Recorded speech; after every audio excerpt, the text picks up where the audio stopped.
Sur la forme, Joe Biden semblait fatigué, affaibli. L'attitude de l'actuel président peut-elle influencer le vote des Américains? Dans ce débat, Joe Biden était attendu au tournant. Il devait avant tout dissiper toutes les inquiétudes liées à ses capacités physiques et mentales en vue d'un second mandat. Car il a beau avoir un bilan économique et social solide, son âge reste un obstacle infranchissable pour nombre d'électeurs. Même s'il a jusqu'ici réussi à limiter les dégâts, voire à en jouer, présentant son âge comme un signe de sagesse, les démocrates sont très inquiets aujourd'hui. Pendant 1h30 sur CNN, il est apparu extrêmement diminué et nombre de ses prises de parole se sont avérées confuses.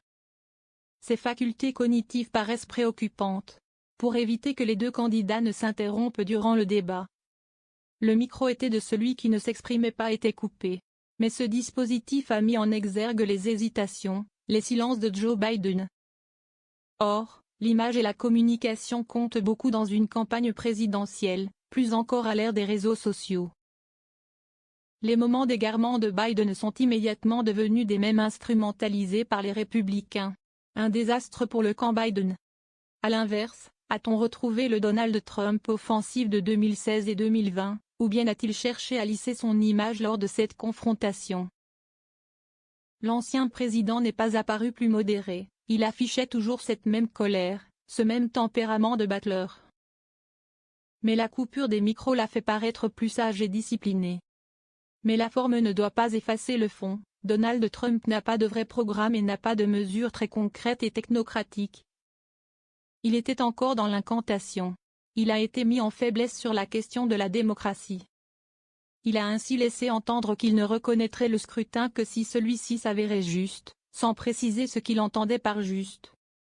Une réponse équivoque qui n'est pas en mesure de rassurer les indécis, mais qui réactive son récit ubuesque de victoire dérobée à la présidentielle de 2020 en sachant que 70% des républicains considèrent qu'il est bel et bien le véritable vainqueur de l'élection de 2020. Les indécis, majoritairement des électeurs modérés, peuvent craindre un nouveau 6 janvier et de nouvelles entorses à la démocratie américaine. Trump n'a pas dispersé le doute planant autour de ses velléités autoritaristes en cas de victoire. Qui, selon vous, s'est révélé être le vainqueur de ce débat? Trump a prouvé sa vitalité et sa vivacité sur la forme. Ses répliques cinglantes, et drôles, il faut le reconnaître, circulent très largement sur X depuis la nuit dernière. Par contraste, c'est donc un échec pour Joe Biden qui suscite à nouveau des inquiétudes liées à sa capacité à rester à la Maison-Blanche pendant encore 4 ans. Durant le débat, il a pourtant souligné leur différence d'âge de seulement 3 ans.